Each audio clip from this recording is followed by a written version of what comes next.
Yeah, we're just tricking people to eat parasites here.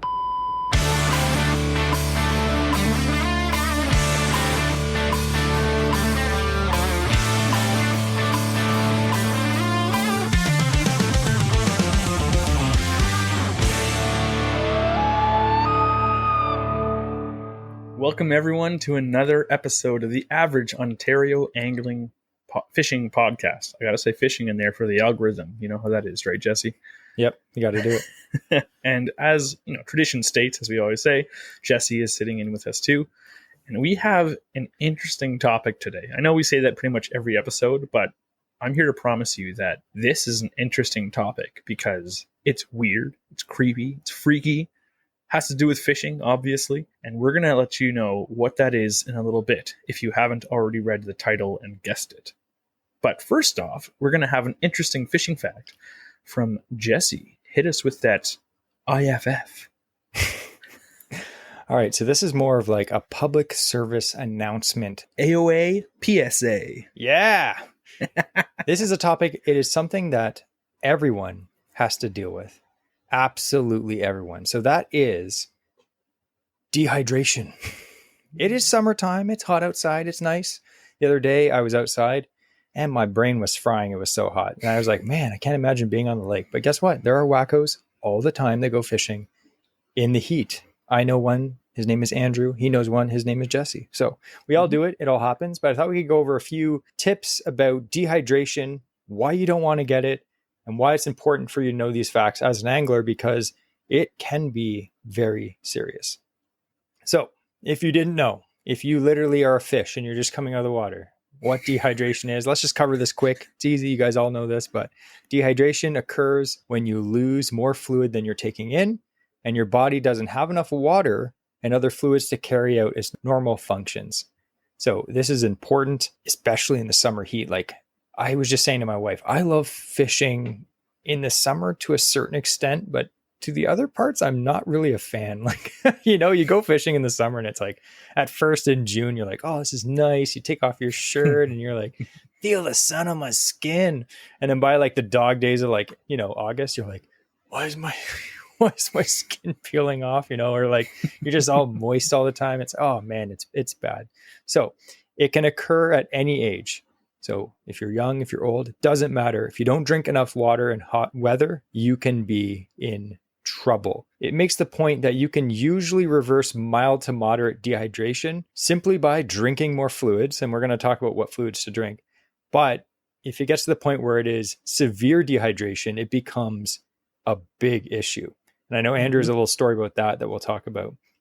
So you may wonder, how do I know if I'm dehydrated? Now, the main thing I think that everyone tells you is if you're thirsty, you're already dehydrated. Your body's telling you you're dehydrated. I was looking at a bunch of studies and they were surveying 100 people and they were like, how many people drink, you know, you're supposed to drink 8 cups of water a day. And that's not even if you're like outside in the heat. And they're like, how many people actually properly hydrate themselves? What do you think the percentage of people that actually properly hydrated themselves? It's got to be low. Maybe like 20%. Yeah, it was like 75% of people are dehydrated out in the summer. So that's pretty excessive. And I know for myself when I'm fishing, I know Andrew too, we have to remind ourselves to drink and eat, especially drink. Like we'll be fishing and all the time I'm like, Andrew, you should drink some water. Because he gets so into it. He's like, oh no, just like trying to get that bite. And you really have to just sit down and chug some water regularly or else you'll literally go dehydrated. So here are some signs. In case, you know, you're looking after your buddy or you're just by yourself, here are some of the signs that you are dehydrated. Extreme thirst. Who would have thought? Extremely thirsty? Man, I might be dehydrated. This one's pretty fun. Less frequent urination. You're like, if you can't remember the last time you peed, you're probably dehydrated or should go to the hospital. If you haven't risked your life by peeing over the gunnel, you're probably dehydrated today. Yes. How many of these things just sound like a normal fishing day? Extreme thirst? Yeah. Less frequent urination? Well, you know, I don't want to like unzip my fly if mosquitoes are around, so I'm just going to hold it for now. Dark colored urine? Not good. You want it to be not dark. It's not supposed to come out the same color as the coffee you drank that morning. Fatigue. That sounds like a normal fishing day for me because generally we wake up pretty early to go fishing. Mm-hmm. Confusion. Hey, I'm on the lake. The fish aren't biting. I'm confused. I don't know what the heck's going on. I can't catch fish. Is it possible that I'm dehydrated? No, I drank a lot of water. I just don't know what I'm doing out on the lake. Low blood pressure and increased heart rate. So if you're sitting out there on the lake, you're like, man, I'm thirsty. I haven't peed in like forever. And you're dizzy, you're confused, and your heart's pounding. It's time to drink some water. The other point in this article, it said another way you could check that if you know you're drinking enough is you should check your urine. Okay, that's gross. So we're not going to talk about that. But the other one is you should check your mood. It says if you're feeling lightheaded or tired and not able to focus and have many headaches, these could be signs that you're dehydrated. And like I said, that's a normal day in the water for me. Check my mood. Lightheaded, I'm tired. 100% I'm tired. I always have a headache. That's fine. And yeah. That explains those videos of those guys like losing that bass and they just like snapping their flipping stick over their knee and whatnot. It's like those guys were dehydrated. Drink enough. Yep. Yeah.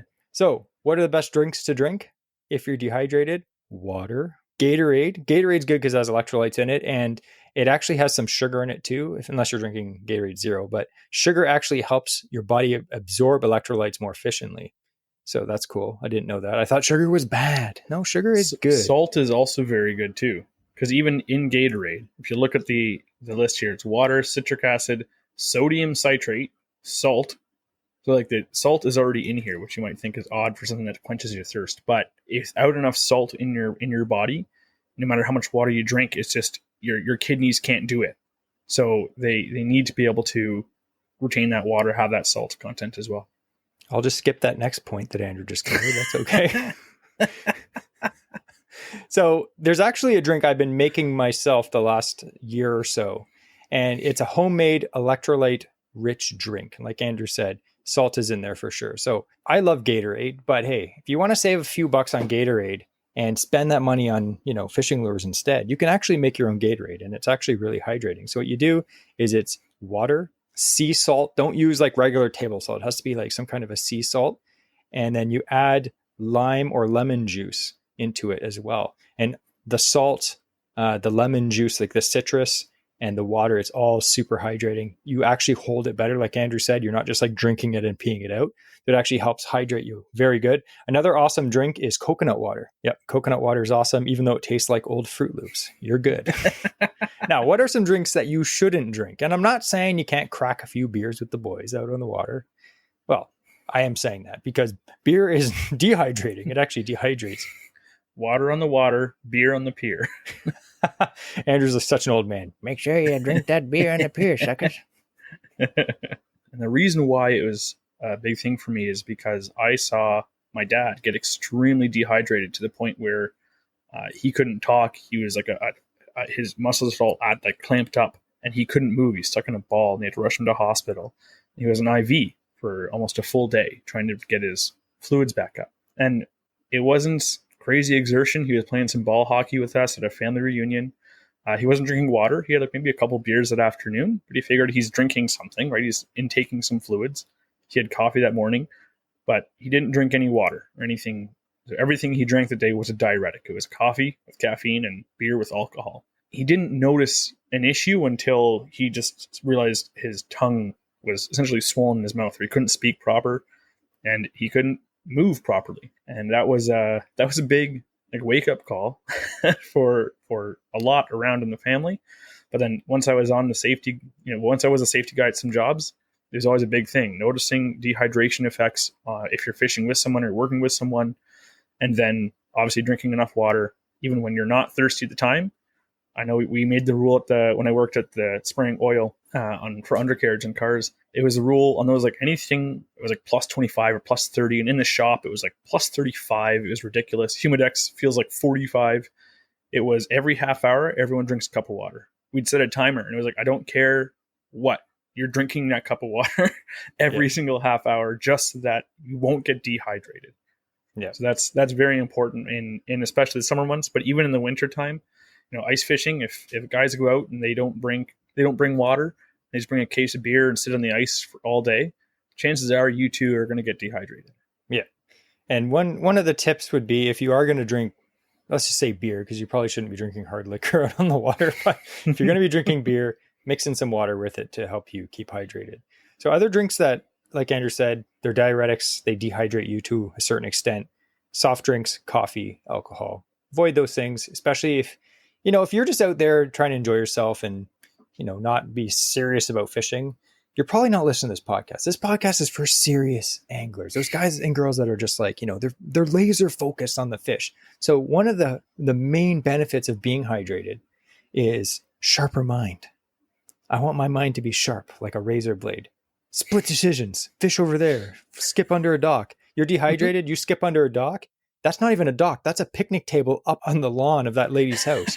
You're so confused. You don't know what's going on. So make sure you're hydrated so you can actually be a weapon on the water. And another cool thing is drinking more water helps you eat less, which makes you get a chiseled bod. So that is the interesting fishing fact. Be safe out there, everyone. If you are fishing, it is extremely hot.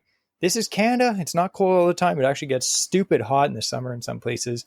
And it is a massive, massive issue is getting dehydrated. So we want you guys to be safe out on the water. So make sure you drink some of the cool recipe I told you, and add Mio to that to make any flavor you want. And they have the Mio Sport, which has electrolytes in it too. Even better. So thank you very much for that AOA PSA. Nice. And it is a good reminder for this time of the year. Now, kind of continuing on the topic of safety and being safe in the water, we're going to talk about something else. When I do crack a beer in the summer, it's because I'm usually having some beer battered fish or something delicious. Oh. And what happens if you come across some weird spots in your fish meat? Or what if your fish isn't being cooked long enough and you don't know what you're doing with it? So we're going to be talking about some common parasites and diseases that are found in fish. There's a lot found right here in native waters of Ontario. A lot of these are found in all of North America. So American listeners, some of these are found. One of them for sure is actually a saltwater one, but it's so weird I had to include it. But there's always things to keep a lookout for. And some are going to be interesting. Some are going to be gross. Some may turn you off eating fish for the next, few months maybe. But I implore you, we're going to look at the reasons why you should still eat fish. So first off, I'd say the most common parasite in a fish. What do you think it is, Jesse? What's the first one that comes to mind when you think of parasites or diseases in fish? I think of like in Ontario, where we fish anyway, you catch a lot of, especially bass and pike, and they'll have those black specks on them, like all over. Mm-hmm. It's like pepper. I don't know what that's called. So that is called black spot disease. How original. All I can picture is Pirates of the Caribbean. It's like, the black spot. Like wiping it off and spinning around. So this disease is actually caused by a type of trematode. So you'll see these small little black specks. Oftentimes you'll see it right on the fins of the fish or in their mouth, underneath their mouth. So when you lip that bass and you're looking in it, if you look in that mouth and you see a bunch of black spots, I can guarantee you in the flesh of that fish, there's going to be a bunch of black spots. Now, those are actually small black cysts. It's similar cycle to another parasite we're going to talk about next, but it involves fish-eating birds, snails, and fish. So it's actually encysted larval parasites. So it's the baby parasites that are inside, and they're not black. They kind of coat themselves. The fish has like coated them in a cyst. So they don't look appetizing. When I have people and they kind of are concerned about, oh, what's that? I'm like, oh, I just put some pepper in there. You're fine. So once they're cooked, they are safe to eat. The parasites are dead completely. Having eaten fish with it, now I have my limits. I've had some fish where it was just packed full, like thousands of them.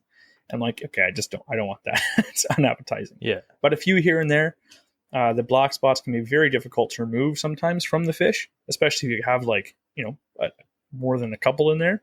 But once they are cooked, completely safe to eat. There is no risk to them whatsoever. And again, fish, just cook it till it's flaking apart. You're good to go. Now, the next one we're going to talk about is the next most common one I would say that we find. It's actually the yellow grub. Ah, now, yes. I've seen these. You can picture that one, they're gross. Yeah. So it is a trematode as well. It's a type of flatworm, very common in bass, pike, perch.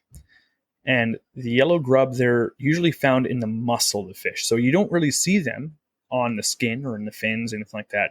You'll only find it once you're filleting that fish. And because it's yellow, sometimes it's really hard to see. Whenever I spot them when I'm filleting, usually what I'll do is you can take that fillet and you hold it up to the sunlight above, or if you're filleting inside, you hold it up to the window or to a bright light, and you can often see them that way. Especially if the fillet is like nice and wet. As you're rinsing off the scales, whatever else is on your fillet, once the skin is off, you can usually see it. One of the easiest ways I found to remove it is I just point the tip of my fillet knife right in beside it, kind of pull down, and it squishes out on top of the blade, and then I just flick it away. So again, it has a yellow color. The life cycle of these things is pretty interesting. So they actually start in the digestive system, so in the good old intestines of fish-eating birds like herons and kingfishers, which we all love to see when you go fishing. It's really cool. So these birds release the parasite eggs into the water through their droppings. Snails then come along. They eat those little stuff that's in the droppings, including the eggs, and then the larvae develop inside the snail. Once the larvae are old enough and they mature, they leave the snail and they burrow out and they seek out fish. They're just roaming around in the water, and then they just happen upon a fish, and they'll burrow right into the fish, right into the flesh of it. When a bird eats that fish, the life cycle starts again. So those herons are eating those small minnows that have those little parasites, all that stuff. So it's a big cycle like that happens. So when you're seeing them in fish, it's fully matured little yellow grubs. Again, once they're cooked, they are completely safe. There's no risk to humans for these things. I will say, have you ever missed one or two and you start frying up that fish? You ever seen what happens, Jesse? They start burrowing out of the meat. Yeah, it's pretty gross. It's creepy. Yeah. So the black spots, because they're encased, they don't move whatsoever. These yellow things, they move when they squirm away. And so you start cooking it and it's hot. Yeah, they start coming out and it's gross. I think the gross thing about parasites is the black spot parasite. That doesn't really bother me at all, because you could literally tell someone that's dumb. You could be like, yeah, these fish just have black spots on them. They wouldn't know the difference, right? Yeah, we're just tricking people to eat parasites here. Just kidding. But you know what I mean? It's not that gross because it doesn't look like anything. But I've seen Andrew when he's filleting, I think one time we were filleting a pike or something, and you were like, oh, there's some grubs in this one. And you were carving them out of the fillet, and they're little grubs you'd find in your garden, and they were moving on the fillet board. It's it's different when it's an actual thing. You ever see when they're pulling a tapeworm or something out of someone on they're like, ew, this tapeworm comes out and it's just squirming around after. It's ew, that was inside? That's disgusting. Yeah. Some of the parasites that humans get are the most disgusting. Yeah. Thankfully, most of the stuff in fish don't transfer into humans. Oh, thank which goodness. Is good news. So literally what you're saying though is these parasites so far, if you fry them up and you kill them, you hit that temperature you got to hit, whatever, 165 or whatever. I don't know what it is for fish, but you hit that, you're going to kill the parasite. And technically, you can eat them, completely safe for consumption. Let's be serious. How many parasites and crap is inside of meat that you buy at the grocery store? Probably way worse than what you're going to find in a perch, When you go sit down in a restaurant, and you're never going to think about sitting down in a restaurant ever again, and you kind of sit down and you grab the edge of that chair and you scoot it forward, and you go and grab your delicious saucy wings and you bite into it and you lick your fingers off, you have no idea how many things you just ingested that wasn't chicken and sauce. I don't care how well you washed your hands in the bathroom. You just touched that chair. But thankfully, our bodies are designed to break down a bunch of stuff in our stomachs. So contracting parasites and stuff like this, when the food is prepared well and properly, contracting parasites is unheard of, essentially. Even in other parts of the world, it's when you don't have properly cooked food that you can have issues, right, Jesse? Yeah. I literally just got food poisoning last week. Not by food that I cooked, but yeah, it's a terrible thing. But it would be even worse. It's I just got food poisoning from eating some bad food, but it'd be worse to know that you got food poisoning because you ate bad food that had grubs in it, and now they could possibly be just squirming through your guts. Gross. See, this is why I don't let Andrew pick topics for this podcast, because they're all disgusting. Well, I want you to picture this next one, Jesse. Okay. This is called the tongue louse. Ah. Have you heard of this thing before? No. So thankfully, it seems like it's only a saltwater parasite. Thank goodness. So this thing, it's a free swimming larva going through the ocean, going through the water, and then they enter a fish mouth, usually because the fish will just eat it because it thinks it's food, because it does look like it. And then it'll attach and bite and attach itself to the fish's tongue. Ew. And eventually, this tongue starts to atrophy because this louse is just feeding off of the fish tongue. And it's growing in size, and the tongue is shrinking in size. Now, eventually, the louse takes over the function of the tongue. So when people hold these fish and they look in the mouth, what looks like a tongue, and you realize that's a parasite. That is the tongue. Ugh. The crazy thing about this is the fish that are infected with tongue lice, there's no adverse effects really to the fish. They can feed as normal. They eat as normal. Yes, their louse is feeding a little bit off of them, but it's not killing the fish by any means. And they still have a functioning tongue in their mouth. That is a whole other creature. Thankfully, even this one, so if you are on the East Coast somewhere, or you're down in the Gulf of Mexico where these things do live, if cooked properly, it poses no issue. Now, I don't know who of our listeners are, cutting into the head of a fish and being like, tongue, like it's, some 1920s buffalo, Last of the Mohican. No, was it Dancing with Wolves or something when he eats that buffalo tongue? Gross. So I don't know who's, really looking to eat some of that fish tongue, but watch out. It could be a parasite. But good news is if it's cooked properly, you can eat it. Well, you know what? I'm just glad that I have that option.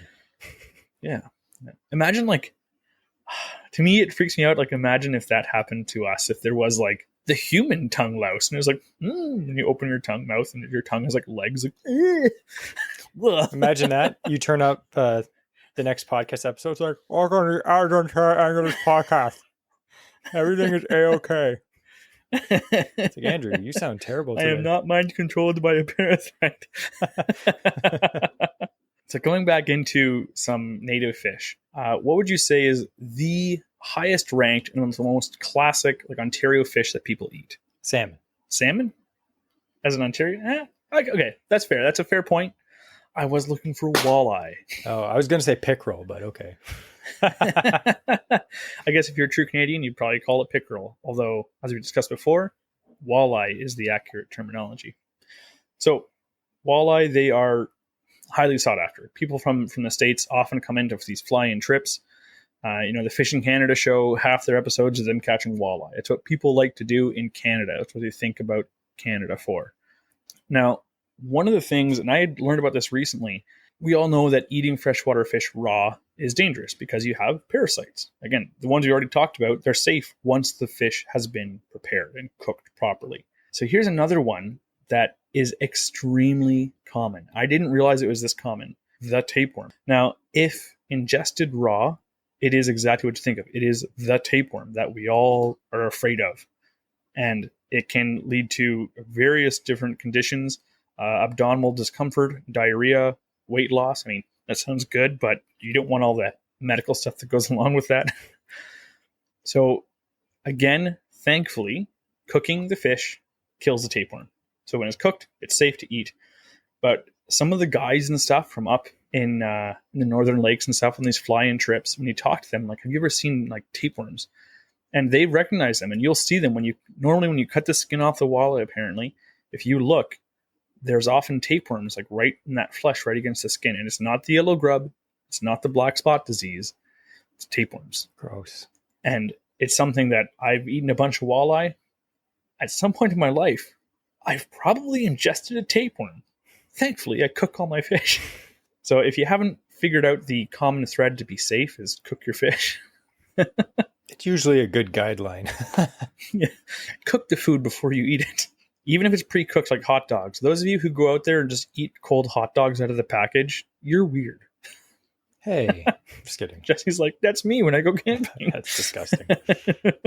So we talked a lot about different parasites, but what about diseases? So one of them is VHS. We're going to call it VHS. And no, I don't mean those old big cassette tapes you had to be kind and rewind before you dropped them back off a Blockbuster. And half of our listeners just have no idea what I just said because they're young. Just No, So because they're it actually dehydrated and they're confused. So it actually stands for viral hemorrhagic septicemia, which I'm not going to say more than that. So VHS. This is a viral disease that affects a variety of fish, including muskie, pike, walleye. You've seen this before. I know you have, because whenever we come across this, we just get kind of turned off.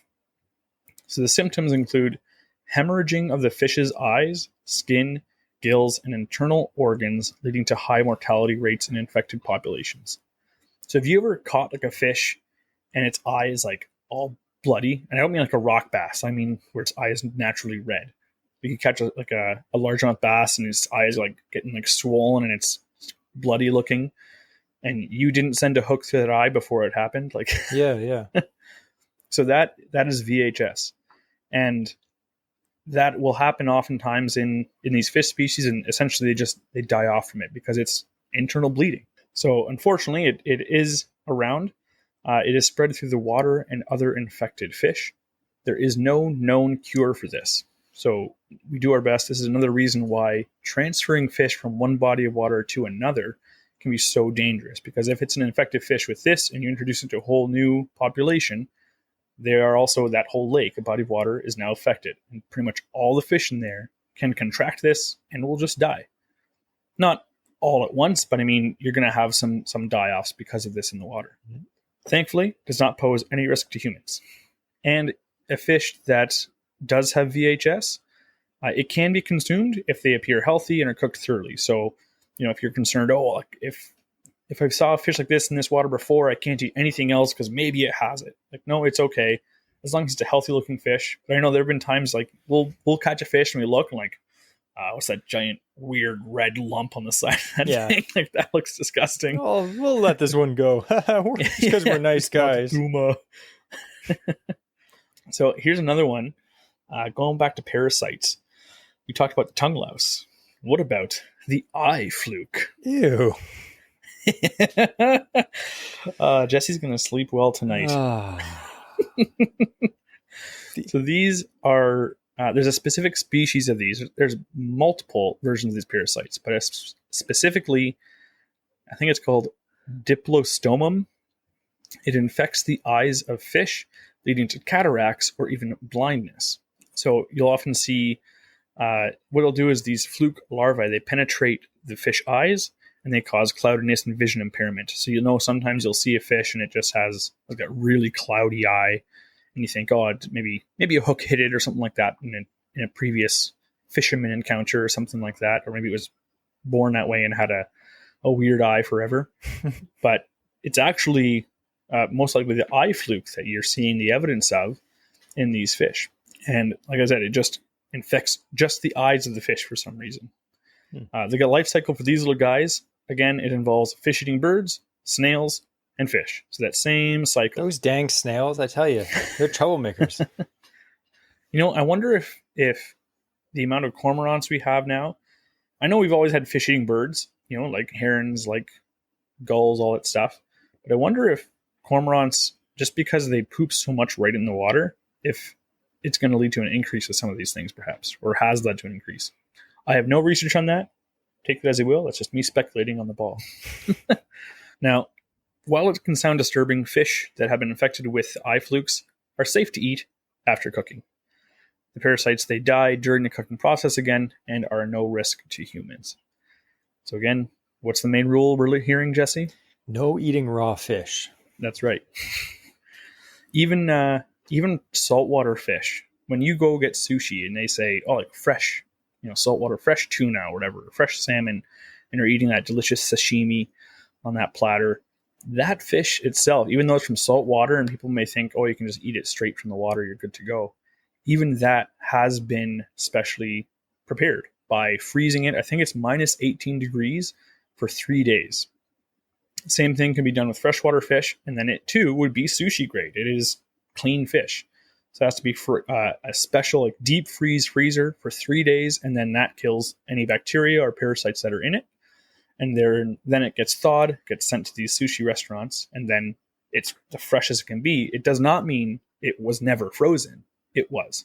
So just a little extra little tidbit there for you. I don't think I've ever like caught like a pike and been like, man, I want to eat this raw. Like just the texture of raw fish in general. Like, I mean, I've had raw salmon like everyone else, but just other fish to me, especially like Ontario fish, like I've never been tempted to be like, yeah, I'm gonna eat some raw bass. Not interested. Yeah. It tastes a lot better with beer batter on it. It does. Now, something just before we finish up on the main topic here. So we already touched on it a bit, but eating raw fish is dangerous. Freshwater or saltwater. They have a variety of different parasites. Our waterways are filled with parasites and whatnot. It's going to be there. They're natural. They should be there. They have some purpose. I don't know what, but they have some purpose. Now, the difficult part about it is, or not difficult, the dangerous part about it is only if we eat them raw or not prepared well. And the reason why I say not prepared well is you could cook fish really well, but then if you're putting that raw fish into the frying pan still, and then you go and touch that cooked fish and you go and eat it, you could be taking some of that stuff from that raw fish. So just be cautious. I have a mental checklist that I go through whenever I'm cleaning fish, so that I always have a clean hand that holds a knife that never touches the raw fish, and I have a dirty hand. And then you wash your hands partway through, you cooking, and again, I'll have my raw fish hand and my cooked fish hand, or my tool hand, whatever I'm using. So just be cautious about not overlapping things. And we know that as well, just from cooking in the kitchen. You do the same thing with raw chicken, or anytime you touch raw meat, we follow the same rules. So just make sure that even though you're fishing a nice pristine body of water in North Ontario or something like that, and these fish look absolutely gorgeous and immaculate, you didn't see a single parasite when you filleted it, no tapeworm visible. That's always a good thing. Cook it. Still make sure you cook it, and don't start slurping on your fingers you touch that raw fish with. So if you're ever, boating down the river and you see Andrew on the shore filleting a fish, holding that fillet up to the sun, he's not worshiping it. He's looking for tapeworms. Or I'm making an offering to the birds of prey because they've been dive bombing me again or something. So I asked Jesse to throw a post up on our Instagram on the stories a little while ago, because I knew that we were going to be talking about, well, I knew what the topic was going to be, about parasites and diseases. So I wanted to hear from some of our listeners, and Jesse's going to read out some of the responses that we've gotten about what are some of the most disgusting things you've ever seen on your fish. Yeah, so I think this question disgusted people too much because there was only a few people that commented, and a lot of them were the same. So the main one that a lot of people said was lamprey, which is a big parasite. And I've been in contact with multiple lampreys over the years. Like I've grabbed them. They're gross. But if you've ever seen a lamprey up close, they're disgusting. Like they're literally gross. Got the little cookie cutter head with all the teeth pointing in. And like I caught a salmon one time, had a lamprey attached to it. I ripped that thing off, threw the salmon back, and you're supposed to kill them, I think. And I was just looking at the thing. I was like, man, they're so interesting, but at the same time, they're disgusting. And I've seen many, many, many fish that I've caught and seen with big lamprey cuts on the side, the big cookie cutter cut on the side of the fish. So in Lake Ontario and all the Great Lakes and the St. Lawrence, they are all over the place. They're crazy. They're everywhere. Oftentimes you'll see salmon jumping out of the water. You go down to the harbors in the fall and you see salmon jumping. And you're like, why is he jumping like 8 times? There's a big 3-foot lamprey hanging off the side of him. He's trying to shake it off. Like that's a terrible way. Like imagine just having this 3-foot long, like leech just hanging on you and you can't get it off. Just walking around doing your job, going home, taking a shower, just hanging there. I don't like a 3-inch leech. That's too bad for you. Speaking of lamprey, I remember one time we were salmon fishing, Jesse and I, and Jesse hooked into the salmon, like just casting from the shore. And then we landed this thing in the net, and he had snagged into the lamprey on the side of the salmon. Yeah. Like the strength they have to hold on is impressive. So if you do catch a salmon and or a steelhead or something, or a big brown, and the lamprey stuck to the side of it, just grab your pliers, grab onto that thing behind the head, and just yank. Like get the thing off, chop it into bits, and throw it in a garbage can. You're good to go. Yeah. Or if Andrew said, cook it up to 165 degrees and you're good. Just kidding. I don't know. Don't do that. Some guy, he messaged one of the weirdest things he saw is he found a big tapeworm in a burbot. And then he said, still ate it. I hope he means the burbot, not the tapeworm. So yeah, they're out there. You know, I've never seen a tapeworm, but I've also never looked for one. So now I'm going to start looking for them. I've been looking this year. I haven't come across one yet, but I've been looking to see if I could find one. I'm not going to be turned off of eating the fish if I do. It's just like the yellow grub. I'll just pick it out, flick it away. But yeah, apparently they're quite common. Ugh, so gross. Yeah, honestly, we didn't get a lot of comments on that one. I feel like we've all caught some weird, gross fish, and usually we try to block those images out because they're like, ooh. Have you seen the video of the guy? He catches this big bass down in the States somewhere. This big, large one. He lips it, and he's holding it, and all of a sudden a snake comes out of the mouth. Oh, yeah. I'll tell you the weirdest thing that I've seen. It's not the weirdest thing, but it's one thing that I've seen is the sea lice. You ever seen those? So like that's a common thing in Lake Ontario. So one time, actually, it was the first time me and Andrew went steelhead fishing together. I'm pretty sure it was that day on Christmas morning. We went out with one of our buddies, got to this nice hole. It was, December 25th. It was cold, slow morning. Finally, I nabbed a good fish. It was a good fish, like 7-8 pounds. And we got that thing in, and our buddy had a smoker and he's like, oh, let's keep one for the smoker. I was like, why not? So I was looking at the fish and it had all these like yellow lice in its gills. Like as I was holding it by the gill, you could see all these like lice in its gills. And apparently that's a common thing in Lake Ontario too. So just weird things you see. And again, I don't know anyone that eats gills, but make sure you clean those off. That's gross. I have seen, because I was doing a bit of research on that black spot disease. Yeah. And the one thing, it's not, from what I could find, it's not really a disease. You'll see sometimes fish and they have a big like black splotch on them. And it's kind of like more of a birthmark than anything. From the research I did, it seems like it's more of a birthmark, just pigmentation difference on it, that's causing a large black spot on the fish. Because that's what I thought black spot disease was. I thought those little black parasites inside were something different. I wasn't sure. But apparently the black spot, those just large black spots, are harmless. You know what they say? Your birthmark is where you got killed. It's where you got killed in a previous life, if you believe in that. So I've got a birthmark on my arm. Oh, it's the other arm. And so I must have got shot there, or someone shot an arrow there. So really, if you think... What a way to go. He went down with a flesh wound. Yeah. Hey, it killed me. But maybe if a bass has a birthmark, that's how it died. Just has like a big, hole in the side. It's like, man, I don't know what happened there. Some lamprey must have killed it. It came back with a black spot. I don't know. There's a lot of weird stuff in Ontario, but it is good to know, because I was going to say, I've had many people, actually just some family a few weeks ago, they went up to a cottage, they caught some fish, and they didn't keep any of the fish. They don't really fish that much because the fish had black spots on them. And they told me, they're like, oh, the fish had parasites. We couldn't eat them. We had to throw all the fish back. And I was like, you can eat those fish. And they didn't know.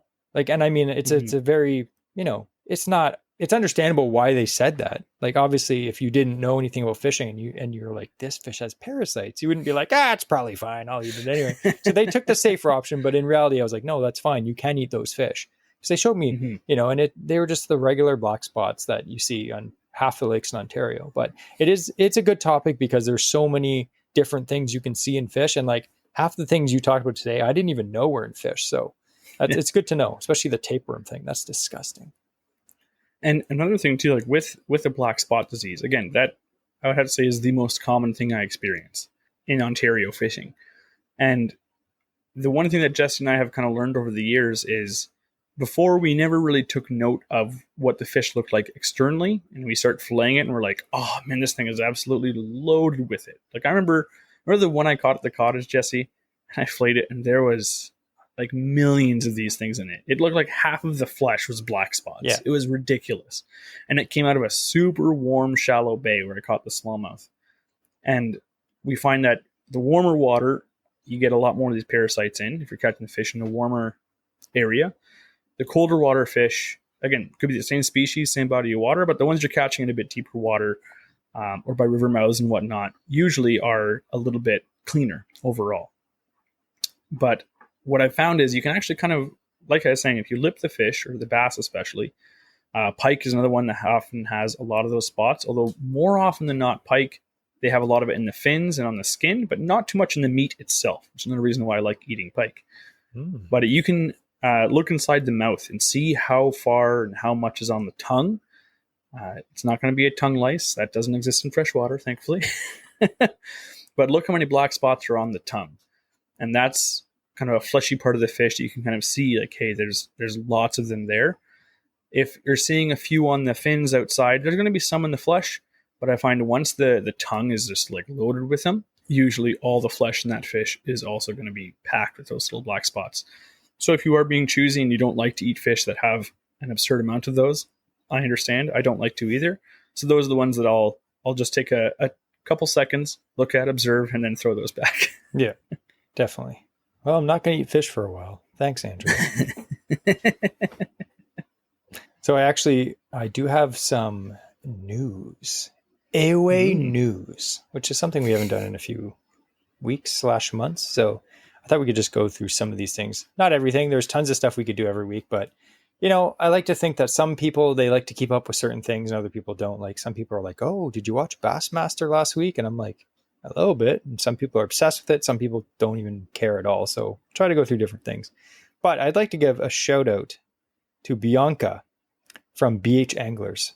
Now, I'm pretty sure I met her at the spring fishing show or the sportsman show. I'm not sure. It was one of those I met her. But she actually fished on St. Clair last weekend. And she placed 24th out of 172 boats. She's awesome. a hammer, an absolute weapon. That's such an accomplishment. Dude, if I fished that, I'd be 163rd. They'd be like, there was only 162 people. I'm like, I was in the negative. Sorry, guys. So congratulations to that. That's fantastic. I'd be stoked. I'd be stoked if I beat half the people, let alone being in the top 24. That's amazing. Good job. Another thing, I thought I'd read a little review we got. So last week's episode was about frog fishing, which I had a lot of people message me about that episode that they enjoyed it. So I'm glad that you guys enjoyed that.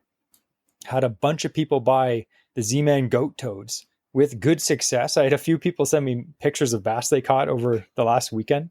And those baits, the goat toads, again, no affiliation with Z-Man, obviously. I wish we did, but not yet. They slay. They slay. So this is a little review from Colton. He said he put the tips and tricks to work from the Totally Weedless episode, and he landed his 2024 PB largemouth coming in at 5 pounds, 12 ounces. He said, love your show. I've watched every episode. You guys do such a great job discussing fishing lore and everything in between. Keep up the great work. Tight lines. So thank you for that message. Yeah, that's amazing. 5 pounds, 12 ounces. That's a chunky bass. That's awesome. I wish I caught a bass half that size. Just kidding. Another thing, if you keep up with, the bigwigs fishing there, Cooper Gallant slammed him on the St. Lawrence last week. He came in number one. Who would have thought that Cooper Gallant would slam out a number first place, 26 pounds, 26.97 pounds. That's like a boss, man. That guy is going places 100%. So another. And that tournament, is that 4 fish or 5 fish? That's 5 still? fish. Okay. But you have to I know some of the tournaments have gone to 4. I was going to say, if that was 4. I'm pretty sure it's 5, but even still, that's over 5 pounds of fish. Like, oh, yeah. Dude. That's nuts. But Cooper's a hammer. Absolute weapon. And I thought I'd read one more review. This is a review that we got on Apple. We've had a lot of reviews come in the last few weeks. I know we haven't really been begging you guys for them, but we've been asking because there's a lot of really good reviews, but there's some really, really good ones. And we like to read those ones. So if you haven't left us a review yet, we'd really appreciate it. It actually helps us in the charts and with the ranking too, which is absolutely fantastic. So this is a review from Nick. And he's actually not from Ontario. So I wasn't going to read this one, but he's actually from Winnipeg. So man, dude, he's from Winnipeg. I feel sorry for him. Just kidding. No, he's okay. So he's from Winnipeg, Manitoba. And he says, hey, been listening to you guys since I think episode 2 or 3. Why didn't you listen to 1, man? 1 was the best. Just kidding. It's okay. I've been really into fishing since I can remember, but only really got into bass fishing last early spring. Was looking for a Canadian fishing podcast to learn more and stumbled upon this beauty. From the first episode I listened to, I was hooked. You guys are so funny, passionate, and knowledgeable. In the past year and a half, I've learned boatloads from this. I'm now kayak fishing for bass every Saturday. Now Monday morning drives to work are something I look forward to. So he says, can't wait to see what you guys do next. So we appreciate that review. That's awesome. That makes us, that makes me smile. Makes it kind of worth all the effort it takes to do this podcast. So actually, I've heard a lot of people say that they really enjoy their Monday morning commute. And I look through, obviously the podcast comes out Sunday morning.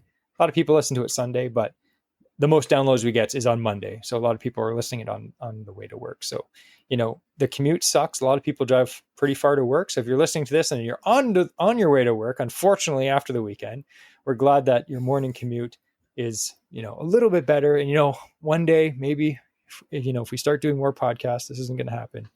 We'll do 2 episodes. You can listen to one on the way home from work too, but don't hold me to that. Don't hold me to that at all. The only way that's going to happen is if Patreon really steps up their game. And speaking of Patreon, I would like to thank all of our Patreon members.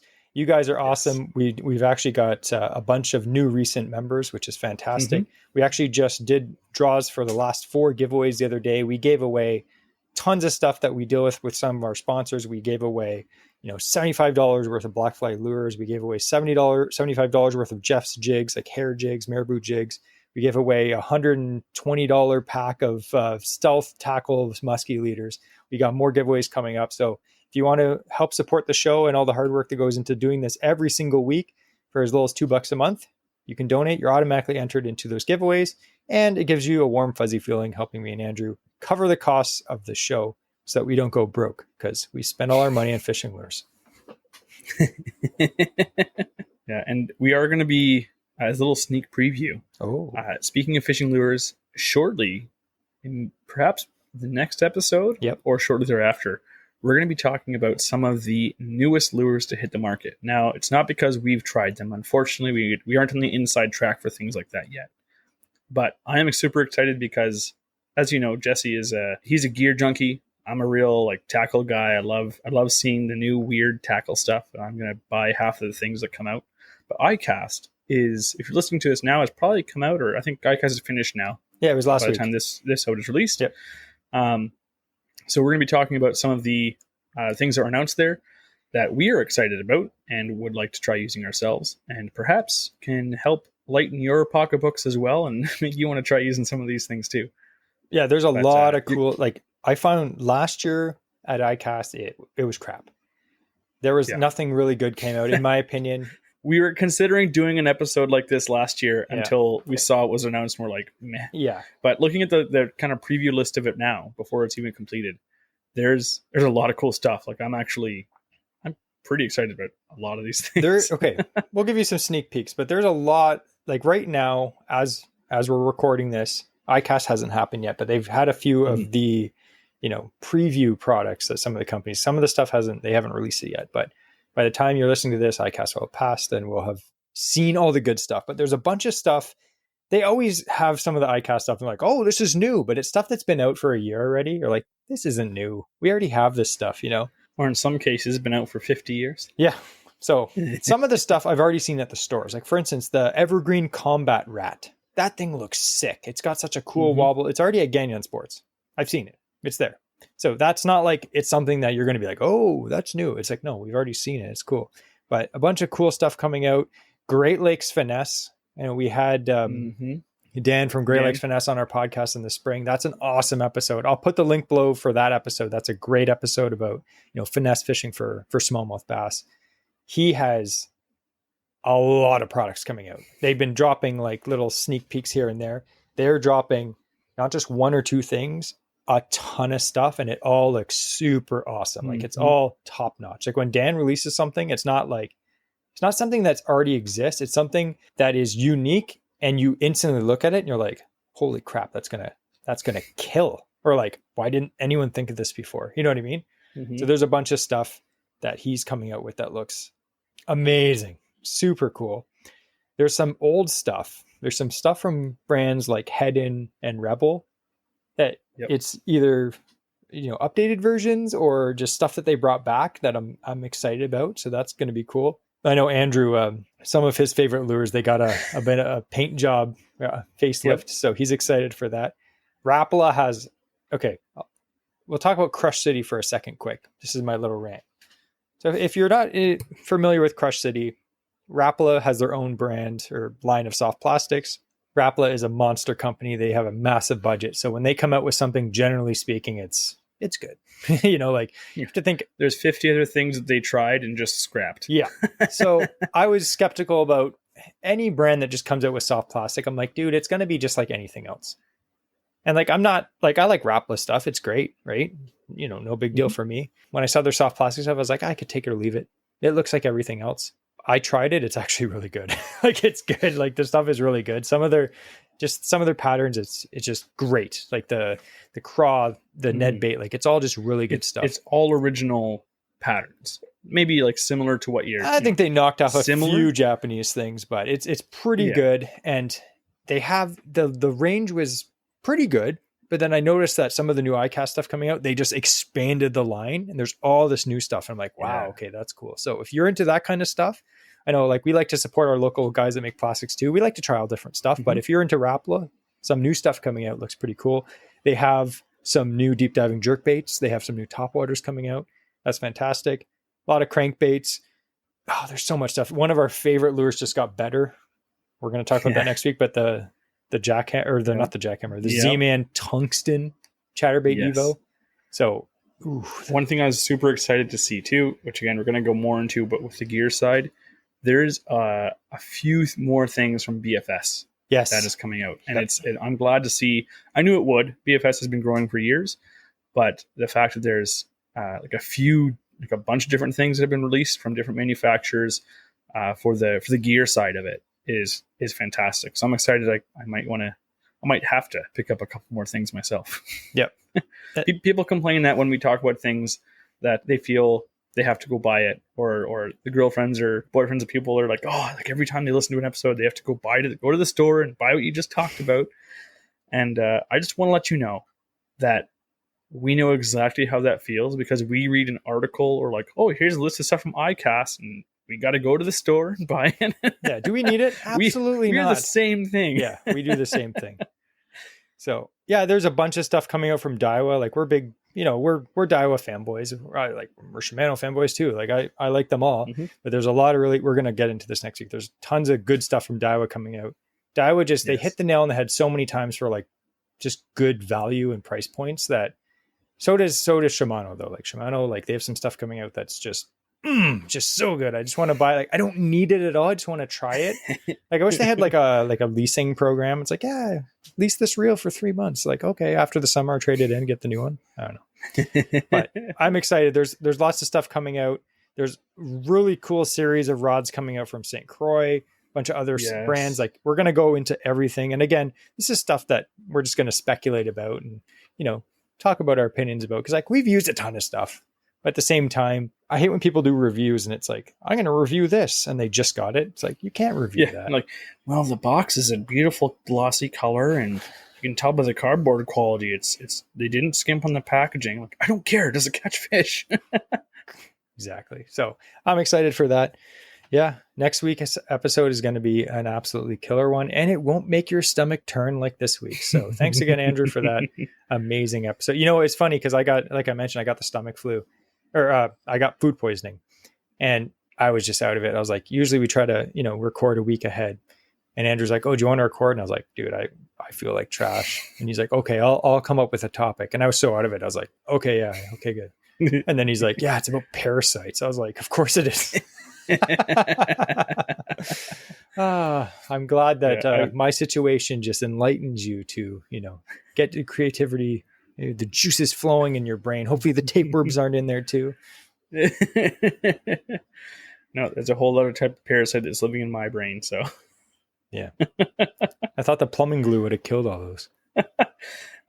Sometimes it doesn't make them loopy just as much as me.